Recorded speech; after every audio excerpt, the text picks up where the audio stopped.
നമസ്കാരം.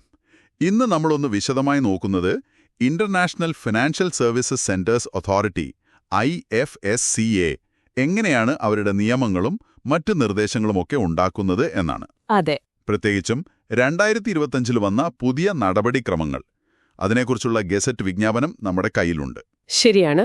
അപ്പോൾ ഈ പ്രക്രിയ എങ്ങനെയാണ് നടക്കുന്നത്, ഇതിൽ നിങ്ങൾക്ക്, അതായത് സാധാരണക്കാർക്ക് എവിടെയാണ് ഇടപെടാൻ പറ്റുന്നത് എന്നൊക്കെ നമുക്കൊന്ന് നോക്കാം. തീർച്ചയായും.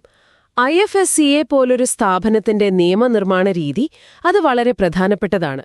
കാരണം ഇത് അന്താരാഷ്ട്ര തലത്തിൽ ശ്രദ്ധിക്കപ്പെടുന്ന ഒന്നാണ്. അപ്പോ ഈ പുതിയ വിജ്ഞാപനമനുസരിച്ച് 2 തരം കാര്യങ്ങളാണല്ലോ IFSCA പുറത്തിറക്കുന്നത്.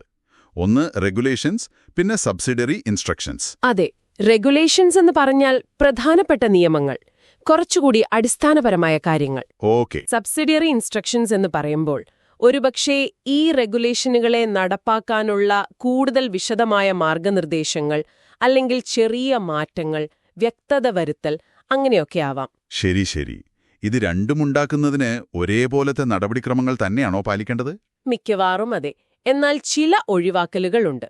പക്ഷെ പ്രധാനമായിട്ടും ഈ പുതിയ റെഗുലേഷൻ പ്രകാരം ഒരു കൂടിയാലോചനാ പ്രക്രിയ നിർബന്ധമാണ്.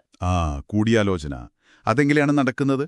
പൊതുജനങ്ങൾക്ക് എങ്ങനെ അതിൽ പങ്കുചേരാം? അതാണ് ഇതിലെ ഒരു പ്രധാന കാര്യം. ഒരു പുതിയ റെഗുലേഷനോ അല്ലെങ്കിൽ ഒരു സബ്സിഡിയറി ഇൻസ്ട്രക്ഷനോ കൊണ്ടുവരുന്നതിന് മുൻപ് അതിന്റെ കരട് രൂപം പ്രസിദ്ധീകരിക്കണം. അത് കൊള്ളാം. അതെ, അതിന്റെ കൂടെ എന്തിനാണ് ഈ നിയമം കൊണ്ടുവരുന്നത്, എന്തൊക്കെയാണ് ലക്ഷ്യങ്ങൾ, പിന്നെ അന്താരാഷ്ട്ര തലത്തിൽ ഇതുമായി ബന്ധപ്പെട്ട നല്ല രീതികൾ എന്തൊക്കെയാണ്, ഇങ്ങനെയുള്ള വിവരങ്ങളൊക്കെ അടങ്ങിയൊരു കൺസൾട്ടേഷൻ പേപ്പർ. ഒരു വിശദമായ റിപ്പോർട്ട് പോലെ.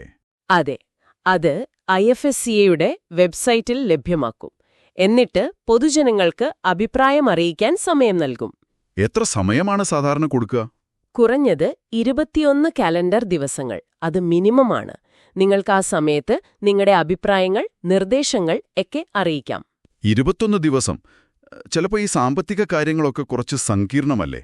അപ്പോ അത്രയും സമയം മതിയാവുമോ നല്ലൊരു അഭിപ്രായം പറയാൻ? അത് നല്ലൊരു ചോദ്യമാണ്. ശരിയാണ്, ചിലപ്പോൾ കൂടുതൽ സമയം ആവശ്യമായി വന്നേക്കാം. പക്ഷേ ഇതൊരു മിനിമം കാലാവധിയാണ് പറയുന്നത്. ഓക്കെ. പിന്നെ ഈ സാമ്പത്തിക ലോകം എന്ന് പറയുന്നത് വളരെ വേഗത്തിൽ മാറിക്കൊണ്ടിരിക്കുന്ന ഒന്നാണല്ലോ. അപ്പോൾ ചിലപ്പോൾ വേഗത്തിൽ തീരുമാനങ്ങൾ എടുക്കേണ്ടിയും വരും. ശരിയാണ്. അപ്പോൾ ആ ഒരു വേഗതയും എന്നാൽ എല്ലാവരുടെയും അഭിപ്രായം കേൾക്കാനുള്ള ഒരു അവസരവും തമ്മിൽ ബാലൻസ് ചെയ്യാനാണ് ഇവിടെ ശ്രമിക്കുന്നത്. ഈ കിട്ടുന്ന അഭിപ്രായങ്ങൾ അവർ പരിഗണിക്കുമോ? അതിന്റെ ഒരു സുതാര്യത എങ്ങനെയാണ്? തീർച്ചയായും. ലഭിക്കുന്ന അഭിപ്രായങ്ങൾ, അതിന്മേൽ അതോറിറ്റിയുടെ നിലപാടെന്താണ് എന്നുള്ളതൊക്കെ പിന്നീട് വെബ്സൈറ്റിൽ പ്രസിദ്ധീകരിക്കും. അപ്പോൾ ആർക്കും അത് പരിശോധിക്കാം. ഓഹോ, അത് വളരെ നല്ല കാര്യം. എന്നാലിപ്പോൾ എല്ലാ സാഹചര്യത്തിലും ഈ 21 ദിവസം കാത്തിരുന്ന് അഭിപ്രായം ചോദിക്കൽ നിർബന്ധമാണോ? ചിലപ്പോൾ പെട്ടെന്നൊരു തീരുമാനമെടുക്കേണ്ടി വരില്ലേ? വരും, തീർച്ചയായും വരും. അതിനുള്ള വ്യവസ്ഥയുമുണ്ട്. അതായത് ചില അടിയന്തര സാഹചര്യങ്ങൾ, വിപണിയുടെ സ്ഥിരതയെ ബാധിക്കുന്ന പ്രശ്നം, അല്ലെങ്കിൽ നിക്ഷേപകരുടെ താൽപര്യം സംരക്ഷിക്കേണ്ട ആവശ്യം, അങ്ങനെയുള്ള കാര്യങ്ങൾ. അതെ, അങ്ങനെയുള്ള സന്ദർഭങ്ങളിൽ ഈ പൊതുജനാഭിപ്രായം തേടുന്നത് ഒഴിവാക്കാനോ അല്ലെങ്കിൽ ഈ 21 ദിവസത്തെ സമയം കുറയ്ക്കാനോ ചെയർപേഴ്സൺ അധികാരമുണ്ട്. പക്ഷെ അതിനൊരു കാരണം വേണമല്ലോ. വേണം. വ്യക്തമായ കാരണം രേഖപ്പെടുത്തിയിരിക്കണം. എന്തുകൊണ്ടാണ് ഇത് ഒഴിവാക്കിയത് അല്ലെങ്കിൽ സമയം കുറച്ചത് എന്ന് പറയണം. ശരി. വേറെന്തെങ്കിലും ഒഴിവാക്കലുകളുണ്ടോ ഇതില്? ഉണ്ട്. അതോറിറ്റിയുടെ വളരെ ആഭ്യന്തരമായ കാര്യങ്ങൾ, സ്റ്റാഫിന്റെ പെരുമാറ്റച്ചട്ടം, അങ്ങനത്തെ കാര്യങ്ങൾ. പിന്നെ ദേശീയ സുരക്ഷയെ ബാധിക്കുന്ന വിഷയങ്ങൾ, അന്താരാഷ്ട്ര ഉടമ്പടികൾ നടപ്പാക്കുന്നതിന്റെ ഭാഗമായുള്ള കാര്യങ്ങൾ, ഇവയ്ക്കൊന്നും ഈ പൊതു കൂടിയാലോചന നിർബന്ധമില്ല. ഓക്കെ. അപ്പോ ഒരു നിയമം ഉണ്ടാക്കിയാൽ അതങ്ങനെ തന്നെ നിൽക്കുമോ? കാലത്തിനനുസരിച്ച് മാറ്റങ്ങൾ വേണ്ടിവരില്ലേ? തീർച്ചയായും. അതിനും വ്യവസ്ഥയുണ്ട്. ഓരോ റെഗുലേഷനും അതുണ്ടാക്കി 5 വർഷം കഴിയുമ്പോൾ നിർബന്ധമായും പുനഃപരിശോധിക്കണം. 5 വർഷം കൂടുമ്പോൾ? അതെ. അത് ഇപ്പോഴും പ്രസക്തമാണോ? അതിന്റെ ലക്ഷ്യങ്ങൾ നടപ്പിലായോ? ആഗോളതലത്തിൽ വന്ന മാറ്റങ്ങൾ വെച്ച് ഇതിൽ മാറ്റം വരുത്തണോ? ബിസിനസ് ചെയ്യുന്നത് എളുപ്പമാക്കാൻ ഇതിൽ ഭേദഗതി വേണോ? ഇങ്ങനെയുള്ള കാര്യങ്ങളെല്ലാം നോക്കും. ഇത് വളരെ പ്രധാനപ്പെട്ട ഒരു കാര്യമാണെന്ന് തോന്നുന്നു, പ്രത്യേകിച്ചും IFSCA പോലുള്ള ഒരു അന്താരാഷ്ട്ര കേന്ദ്രത്തിൽ. അതെ. ലോകം മാറുന്നതിനനുസരിച്ച് നിയമങ്ങളും മാറണമല്ലോ.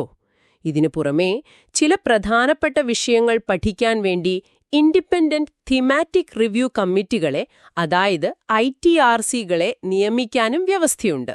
ഓക്കെ. ഇനിയിപ്പോൾ ഈ പുതിയ 2025 റെഗുലേഷൻ വന്നപ്പോൾ 2021-ലുണ്ടായിരുന്ന പഴയ നടപടിക്രമങ്ങൾ റദ്ദാക്കിയെന്ന് പറയുന്നുണ്ടല്ലോ. ഉണ്ട്. അപ്പോൾ ആ പഴയ നിയമം വെച്ചെടുത്ത തീരുമാനങ്ങൾക്ക് എന്ത് സംഭവിക്കും? അതിനൊന്നും ഒരു കുഴപ്പവുമില്ല. 2021-ലെ റെഗുലേഷൻ റദ്ദാക്കിയെങ്കിലും അതിൻ പ്രകാരം എടുത്ത തീരുമാനങ്ങൾക്കും നടപടികൾക്കുമെല്ലാം പൂർണ്ണ നിയമസാധുതയുണ്ടാകും. അതായത് അവയൊക്കെ ഇപ്പോഴും വാലിഡാണ്. അതെ, ഈ പുതിയ റെഗുലേഷന്റെ കീഴിൽ തന്നെ അത് വാലിഡായി തുടരും. അതുപോലെ പഴയ റെഗുലേഷൻ വെച്ചിറക്കിയ സബ്സിഡിയറി ഇൻസ്ട്രക്ഷൻസും തുടർന്നും നിലനിൽക്കും. ഒരു തുടർച്ച ഉറപ്പാക്കിയിട്ടുണ്ട്. അപ്പോൾ നമുക്കിതൊന്ന് ചുരുക്കി പറഞ്ഞാൽ, IFSCA നിയമങ്ങൾ ഉണ്ടാക്കുമ്പോൾ പൊതുജനങ്ങൾക്ക് അഭിപ്രായം പറയാൻ അവസരം നൽകുന്നുണ്ട്, അത് സുതാര്യമായി ചെയ്യുന്നുണ്ട്. ശരിയാണ്. എന്നാൽ അത്യാവശ്യ ഘട്ടങ്ങളിൽ വേഗത്തിൽ തീരുമാനമെടുക്കാനുള്ള വഴിയും വെച്ചിട്ടുണ്ട്. പിന്നെ നിയമങ്ങൾ കാലോചിതമായി പരിഷ്കരിക്കാനും വ്യവസ്ഥയുണ്ട്. ഇതൊക്കെയാണല്ലേ പ്രധാന കാര്യങ്ങൾ? അതെ, കൃത്യമായി പറഞ്ഞാൽ അതാണ്. ഒരു ഭാഗത്ത് പങ്കാളിത്തവും സുതാര്യതയും, മറുഭാഗത്ത് കാര്യക്ഷമതയും വേഗതയും. ഇത് രണ്ടും ബാലൻസ് ചെയ്യാനുള്ള ഒരു ശ്രമമാണ് ഈ റെഗുലേഷനിലൂടെ കാണുന്നത്. നമ്മൾ ഈ സംഭാഷണം അവസാനിപ്പിക്കുമ്പോൾ നിങ്ങൾക്കൊന്ന് ആലോചിക്കാനൊരു കാര്യം കൂടി പറയാം. ഈയൊരു ബാലൻസിംഗ് ആക്ട്, അതായത് നിയമനിർമ്മാണത്തിലെ സുതാര്യതയും പങ്കാളിത്തവും ഉറപ്പാക്കുന്നതും, എന്നാൽ അടിയന്തര ഘട്ടങ്ങളിൽ അതിൽ ഇളവു നൽകി വേഗത ഉറപ്പാക്കുന്നതും, ഈയൊരു രീതി IFSCA പോലുള്ള ഒരു സ്ഥാപനത്തിന്റെ നിയമങ്ങളുടെ വിശ്വാസ്യതയെയും അതുപോലെ അവിടെ നിക്ഷേപം നടത്താൻ വരുന്നവരുടെ ആത്മവിശ്വാസത്തെയുമൊക്കെ ദീർഘകാലാടിസ്ഥാനത്തിൽ എങ്ങനെ സ്വാധീനിക്കും? ഇതൊരു ചിന്തിക്കേണ്ട വിഷയം തന്നെയാണ്, അല്ലേ? തീർച്ചയായും. ആ ബാലൻസ് കൃത്യമായി നിലനിർത്തുന്നത് വളരെ പ്രധാനമാണ്.